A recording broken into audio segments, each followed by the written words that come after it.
হবে শুক্রবার দিন।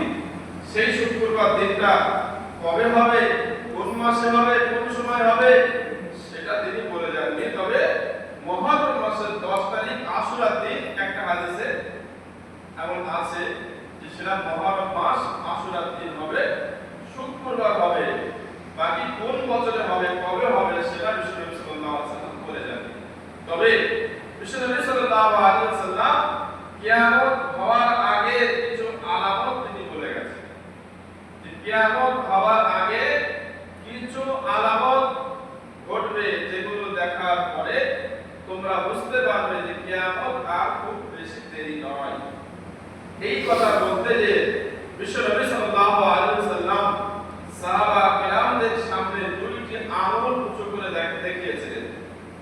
যেমন এই দুইটি আঙুল পাশাপাশি থাকার কারণে দুইটি আঙুলের মাঝখানে থাকাটা খুবই অল্প।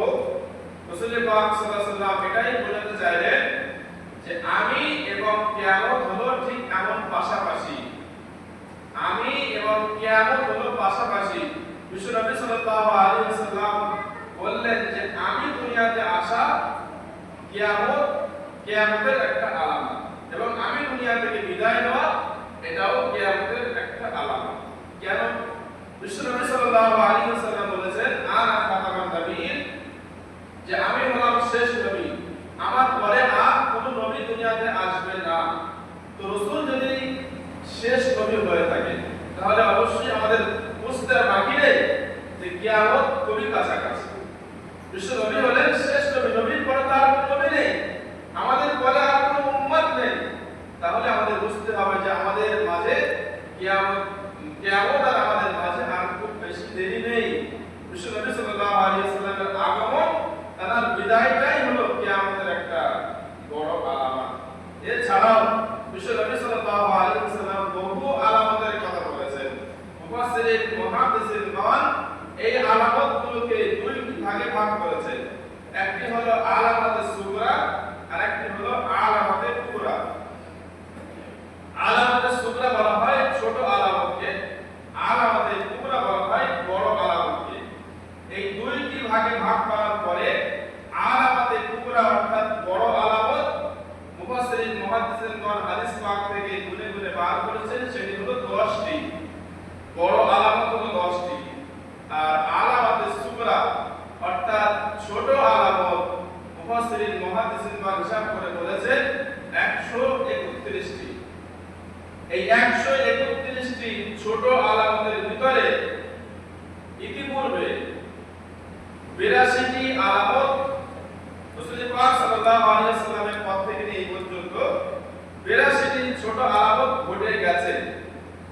82টি ছোট আলামত ঘটে গেছে, আর মাত্র 27টি আলামত বর্তমানে ঘটছে, আর মাত্র 22টি আলামত বাকি আছে যেটা আগামীতে ঘটবে। এটা আমার কথা নয়, বিভিন্ন আলেম ওলামা মুফাসসিরিনগণ যারা এই সম্পর্কে রিসার্চ করেন, গবেষণা করেন, জ্ঞান রাখেন, তারাই হিসাব করে বলেছেন যে 131টি ছোট আলামত, তার ভিতরে 82টি আলামত ঘটে গেছে, আর 27টি আলামত এমন ছোট আলামত আছে যেটা বর্তমানে ঘটছে, আর 22টি আলামত এমন আছে যেটা আগামীতে ঘটবে, এখনো বাকি আছে, ঘটেনি। যারা হাজির, তাহলে বুঝতে হবে যে যদি 131টি আলামতের ভিতরে 82টি আলামত ঘটে গিয়ে থাকে, 27টি আলামত বর্তমানে ঘটছে, 22টি আলামত যদি বাকি থাকে, তাহলে আমাদের বুঝতে হবে যে কিয়ামত আর খুব বেশি বাকি নেই। সেই জন্য কিয়ামত আসার আগে আমাদেরকে তৈরি হতে হবে, নিজেদের আমলকে গুছিয়ে নিতে হবে। যদি আমরা আমাদের আমলগুলো গুছিয়ে না নিতে পারি, তাহলে কিয়ামতের সেই ভয়াবহ দিনের পরে যে সময়টা আমাদের কাছে আসছে, দিনটা আমাদের কাছে আসছে, সেটা খুবই ভয়াবহ দিন হবে। যাই হোক, সেই 131টি ছোট আলামত বলার সময় এখন নেই।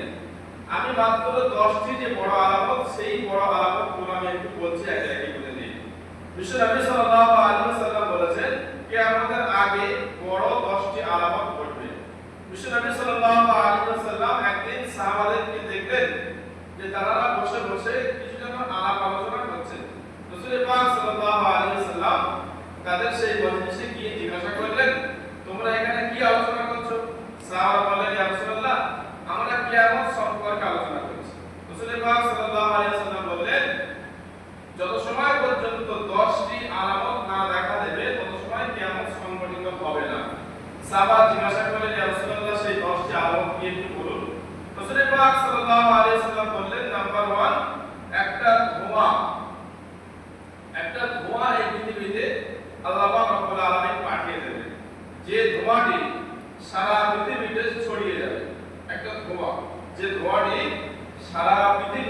ভাইরাসের মতো ছড়িয়ে যাবে, যেমন করোনা ভাইরাস, বিভিন্ন ভাইরাস তাম পৃথিবীতে ছড়িয়ে গিয়েছিল না, ঠিক এরকম একটা ধোঁয়া, যে ধোঁয়াটা আল্লাহ পৃথিবীতে পাঠাবে, সেই ধোঁয়াটা সারা পৃথিবীতে ছড়িয়ে পড়বে। সেই ধোঁয়াটা পৃথিবীতে ছড়িয়ে পড়ার কারণে এই পৃথিবীতে যারা ঈমানদার থাকবে তাদের অল্প ক্ষতি হবে, সর্দি কাশি জ্বর এই ধরনের ক্ষতি হবে, আর যারা কাফের হবে তাদের ক্ষতি বেশি হবে। এটা হলো প্রথম নম্বর আলামত।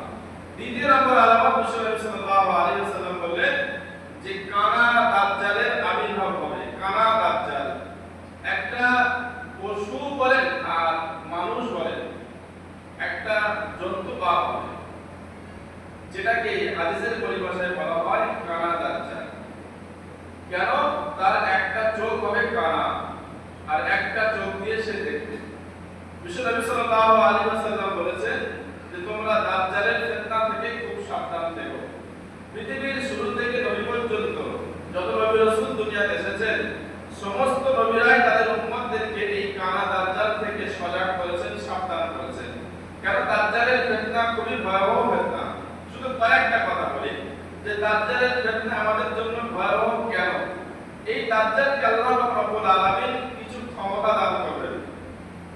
নাম্বার 1, যে তার এমন ক্ষমতা আল্লাহ দেবেন যে সে আসমান থেকে বৃষ্টি বর্ষণ করতে পারবে।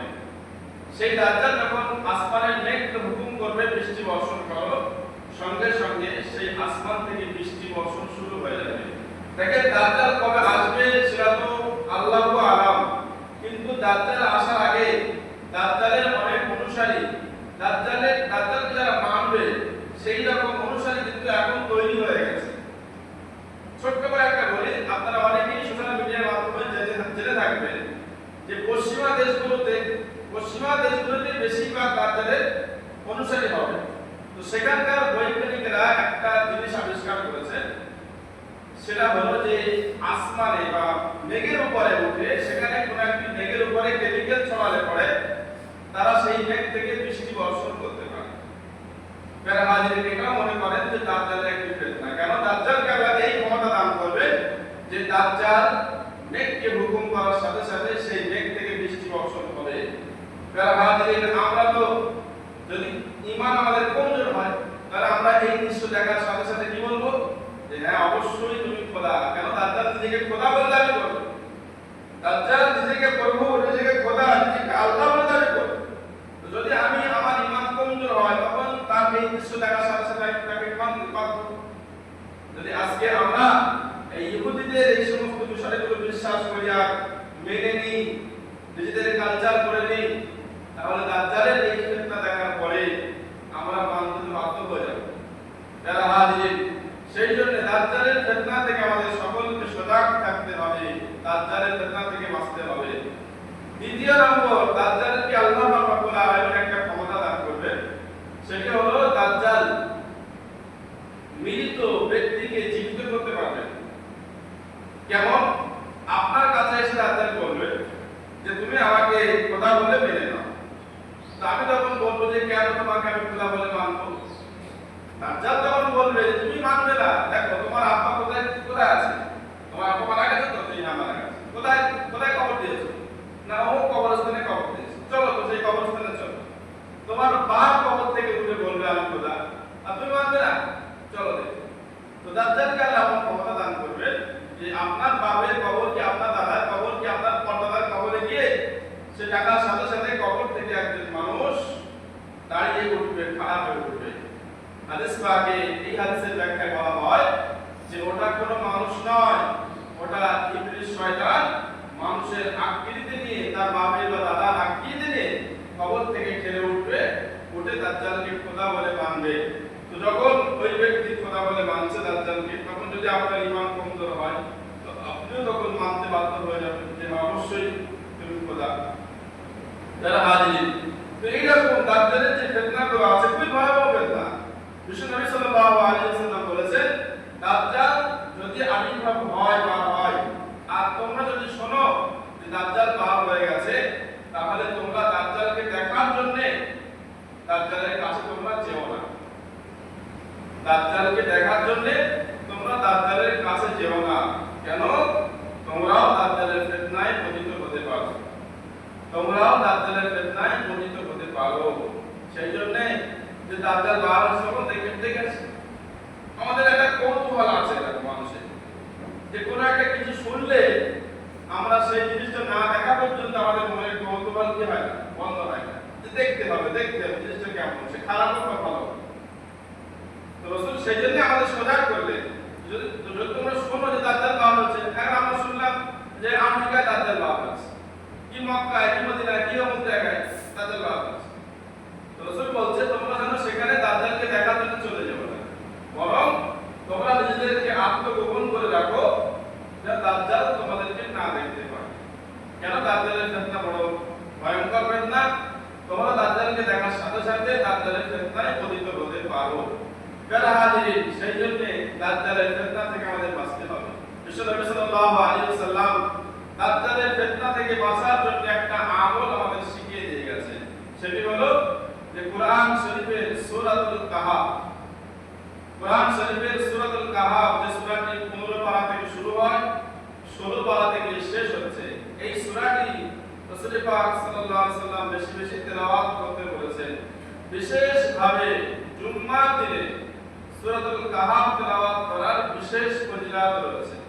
সেই জন্য আমরা চেষ্টা করব সূরাতুল কাহাফ দাজ্জালের ফিতনা থেকে এবং দাজ্জাল থেকে বাঁচার জন্য বেশি বেশি তেলাওয়াত করা। যদি এখন আপনার মনে প্রশ্ন হতে পারে যে দাজ্জাল তো এখন বাপ হয়নি, তাহলে আমল করার প্রয়োজন নেই, যারা ভাবেন দাজ্জাল বাপ হয়নি, কিন্তু দাজ্জালের অনুসারীতে পৃথিবী ভরে গেছে, দাজ্জালের অনুসারীতে কিন্তু পৃথিবী ভরে গেছে। কত ভয়াবহ অনুসারী, কত ভয়াবহ ফিতনা দুনিয়া চলছে, যদি একটু আপনারা তো জ্ঞানী মানুষ, একটু চিন্তা ভাবনা করে দেখবেন, খুব ভয়াবহ ফিতনা দুনিয়াতে চলছে। এমনকি দাজ্জালকে আনার জন্য যে সমস্ত কাজগুলো করা দরকার, সে সমস্ত কাজ অলরেডি করা শুরু হয়ে গেছে। আপনারা হয়তো শুনেছেন যে আমেরিকা বা বিভিন্ন পশ্চিমা দেশের বিভিন্ন ভালো ভালো মানুষ, যাদেরকে আমরা সেলিব্রিটি মনে করি, তারা একটা দেবতার পূজা করে, যে দেবতাটির নাম হলো বাল দেবতা। এবং সেই বাল দেবতার পূজার মাধ্যম দিয়ে তারা এটাই কামনা করে যে দাজ্জাল খুব তাড়াতাড়ি আবির্ভাব হবে, আমরা এই দেবতাকে পূজা করলে। শুধু তাই নয়, বিশ্বনবী সাল্লাল্লাহু আলাইহি ওয়াসাল্লাম বলেছেন, পৃথিবীতে যখন অধিক পরিমাণে খুন খারাপি আর খারাপ কাজ হবে, সেই সময় দাজ্জালের আবির্ভাব হবে। এটা তারা ভালো জানে, সেই জন্য তারা তামাম পৃথিবীতে যুদ্ধ করে আর বিভিন্ন ভাবে তারা খারাপ কাজ, খুন খারাপি থেকে নিয়ে তারা খারাপে চলেছে। কেন? তারা চায় যে দাজ্জাল খুব তাড়াতাড়ি দুনিয়াতে আসুক, আপনি আসুক। কেন? তারা হলো দাজ্জালের অনুসারী, যারা হাজির। তো এই সমস্ত ফিতনা থেকে আমাদের সকলকে বাঁচতে হবে।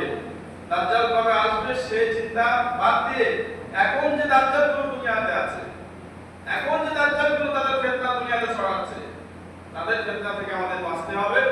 সেই বাঁচার নিয়ত নিয়ে একটু সূরা কাহাফ বেশি বেশি তেলাওয়াত করুন, সূরা কাহাফের আমল করুন, এবং আল্লাহ রাসূলের অনুসরণ করে যে কাজগুলো করলে আল্লাহ খুশি হয়, আল্লাহ রাসূল খুশি হয়, সেই কাজগুলো বেশি বেশি করার চেষ্টা করুন। শয়তানের তাবেদারি, শয়তানের অনুসরণ ছেড়ে দেন, তা না হলে আগামীতে আরো খুব বড় বিপদ আমাদের সামনে আসবে।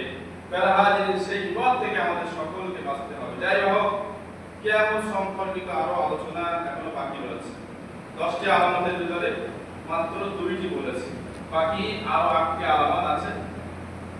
ইনশাআল্লাহ আগামী জুমায় এই বিষয়ে আলোচনা করবো। আজকে সময় সংক্ষিপ্ত, আলোচনা এখানে ইতি করছি। আল্লাহ আমাদের সকল